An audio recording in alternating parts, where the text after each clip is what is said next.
திமுக ஏற்பாடு செய்த அனைத்து கட்சி கூட்டம் மூலம் மு.க. ஸ்டாலின் அரசியல் ஆதாயம் தேடிக் கொள்வதாக தமிழக பாஜக தலைவர் தமிழிசை சவுந்தரராஜன் விமர்சித்துள்ளார்.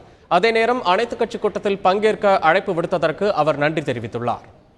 எதிர்க்கட்சி தலைவர் ஸ்டாலின் அவர்கள் தற்போதைய அரசியல் சூழ்நிலை லாபத்திற்காக இந்த கூட்டத்தை கூட்டியிருக்கிறார்.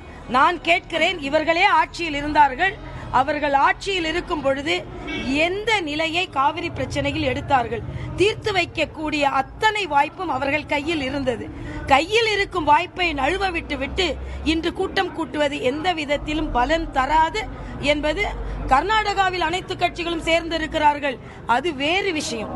தமிழகத்தில் அரசியலாக்க பார்க்கிறார்கள் என்பதுதான் எங்களது குற்றச்சாட்டு. ஆனால் கூட்டத்தில் கலந்து கொள்ளவில்லை என்பதற்காக கூட்டத்தில் கலந்து கொண்டவர்கள் எல்லாம் தமிழர் மீது அக்கறை உள்ளவர்கள் என்றும், கூட்டத்தில் கலந்து கொள்ளாதவர்கள் எல்லாம் தமிழக விவசாயிகள் மீது அக்கறை இல்லாதவர்கள் என்றும் இதை முன்னிறுத்தக்கூடாது.